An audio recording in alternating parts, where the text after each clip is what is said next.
गरम तेलामध्ये टाकल्या अगदी दुप्पट फुलणाऱ्या या साबुदाण्याच्या पापड्या कशा प्रकारे बनवायच्या याची रेसिपी आज आपण बघणार आहोत। तर त्यासाठी व्हिडिओ कुठे स्किप न करता पूर्णपणे बघा। नमस्कार, मी सुवर्णा, माझ्या या चॅनलमध्ये तुमचे मनापासून स्वागत। तर आपण आज बनवणार आहोत साबुदाण्याच्या पापड्या। तर त्यासाठी मी इथे 1 किलो साबुदाणा घेतला। हा साबुदाणा इथे मी 2 ते 3 पाण्याने स्वच्छ धुवून घेणार आहे। त्यामधील पाणी काढून घेतल्यानंतर अर्धा ते 1 इंच पाणी ठेवून याला मी रात्रभर भिजत ठेवणार आहे। तर साबुदाणा हा योग्य पद्धतीने भिजला गेला पाहिजे। जर तो कच्चा राहिला तर साबुदाण्याच्या पापड्या ह्या कच्च्या राहिल्या जातील, साबुदाणा हा शिजणार नाही। तर तुम्ही बघा इथे किती छानपैकी साबुदाणा फुगला आहे आणि हा फुगला आहे की नाही हे चेक करण्यासाठी आपण याला बोटाने दाबून घेऊया। तर किती व्यवस्थित दाबला जातो आहे। तर आपण आता हा साबुदाणा मोकळा करून घेऊया। तर फुगल्यानंतर हा थोडा पातेल्यामध्ये घट्ट होतो, तर आपण याला शिजण्यासाठी हा पूर्णपणे मोकळा करून घ्यायचा। हा पूर्णपणे सुटसुटीत करायलाच पाहिजेत, नाहीतर पापड्या करताना याच्या गोठळ्या राहतील। तर बघा हा मोकळा सुटसुटीत केलेला साबुदाणा तयार आहे। तर पुढे आपल्याला पाण्याचे माप घ्यायचे आहे। इथे मी ह्या पातेल्यामध्ये साबुदाणा फुगला होता, तर मी ह्याच पातेल्याने पाण्याचे माप घेणार आहे। तर इथे मी दुप्पट पाणी ठेवते गरम होण्यासाठी, म्हणजे जवळपास 2 पातेले गरम होण्यासाठी ठेवले आणि साईडला अर्ध पातेलं ठेवला की जेणेकरून कधी पाणी टाकण्याची वेळ आली तर पाणी टाकावं लागेल। पाण्याला इथे आता चांगली उकळी आली आहे। तर याच्यामध्ये आता आपण साबुदाणा टाकणार आहोत। साबुदाणा हा पूर्ण टाकून द्यायचा आणि टाकल्यानंतर याला पुन्हा एकदा चांगलं हलवून घ्यायचं। हलवल्यानंतर आपण आता याच्यावरती झाकण ठेवून पुन्हा 10 ते 15 मिनिटं उकळी येईपर्यंत फुल गॅसवरती ठेवायचा।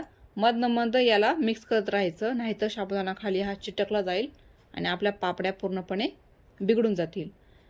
तर आपल्याला इथे आता पुढे काय करायचं, बटाट्याचा किस करायचा आहे। म्हणजे मी इथे 1 किलो बटाटे घेतले आहे आणि बटाट्याची साल काढून बटाट्याचा किस करायचा। तर आपल्याला बटाट्याचा किस टाकणं तुमचं ऑप्शनल आहे, पण इथे बटाट्याचा किस टाकल्यानंतर साबुदाण्याच्या पापड्या खूप छान लागतात, टेस्टी लागतात। तर तुम्ही टाकलं तर तुमच्या पापड्या नक्की चांगल्या बनतील। तर मी इथे मोठ्या होलाची किसणी घेतली, तर या किसणीनं आता मी बटाटा पूर्णपणे किसून घेणार आहे। तर बटाटा हा वरून खालपर्यंत किसायचा, म्हणजे याच्या पूर्ण लांब असे किस होईल। तर बघा शकता किती छानपैकी बटाट्याचा किस पडत आहे। तर किस केल्यानंतर आपण याला पुन्हा 2 ते 3 पाण्याने चांगले स्वच्छ धुवून घेऊया, याची स्टार्च काढून घेऊया। आणि साबुदाणा हा बऱ्यापैकी शिजत आल्यानंतर यामध्ये आपण किस टाकणार आहोत। तर किस टाकण्या अगोदर आपण काय करायचं, हा बटाट्याचा किस असा दोन्ही हाताने पिळून घ्यायचं। जे एक्स्ट्राचं पाणी आहे ते आपण याला पिळून बाजूला करणार आहोत। स्टार्चचे पाणी पूर्ण जर साईड झाली ना तर आपले बटाटे पापड्या काळ्या होणार नाही, म्हणजे कारण की जो स्टार्च आहे ना तो नंतर काळा पडतो। तर आता मी हा किस ना पूर्णपणे याच्यामध्ये टाकून देते आणि पूर्ण याला मिक्स करणार आहेत। तर तुम्हाला अशा ह्या नवनवीन रेसिपी बघायच्या असतील तर माझ्या चॅनलला नक्की सबस्क्राईब करा। मी तुमच्यासाठी अशा छान छान नवीन रेसिपी घेऊन येत राहील। तर पुढे मी आता याला छानपैकी मिक्स करून देते आणि त्यासोबतच इथं मी 5 चमचे मीठ घेतलं। मिठाचा अंदाज कमी जास्त होऊ नये म्हणून तुम्ही थोडं चाखून बघायचं। मीठ जर कमी जास्त वाटलं तर वरून तुम्ही तुमच्या याच्यानुसार मीठ टाका। आणि त्यासोबतच मी 6 ते 7 लाल मिरच्या कुटून घेतल्या, म्हणजे मिक्सरला फिरून घेतल्या आणि याच्यामध्ये टाकून पूर्ण एकदा मिक्स करून घ्या। बघा इथं साबुदाणा किती फुगला आहे आणि खीरसुद्धा जवळपास तयार होण्यास झाली आहे। साबुदाणा व्यवस्थित शिजला आहे की नाही हे बघण्यासाठी आपण आता एका प्लेटवरती थोडासा आता साबुदाण्याची खीर टाकणार आहोत, म्हणजे तो स्प्रेड होत आहे की नाही। आणि अशा पद्धतीने साबुदाण्याची खीर तयार आहे आणि आपण उन्हामध्ये याला अशा 1 बाय 1 स्प्रेड करून घेऊया। प्रमाण व्यवस्थित असल्यामुळे तुम्ही बघू शकता साबुदाणा हा पांगला जात नाही। एकदम जास्त तुम्ही टाकाल ना तर तिथे साबुदाणा हा स्थित आहे। तर हीच कन्सिस्टन्सी एकदम व्यवस्थित आहे।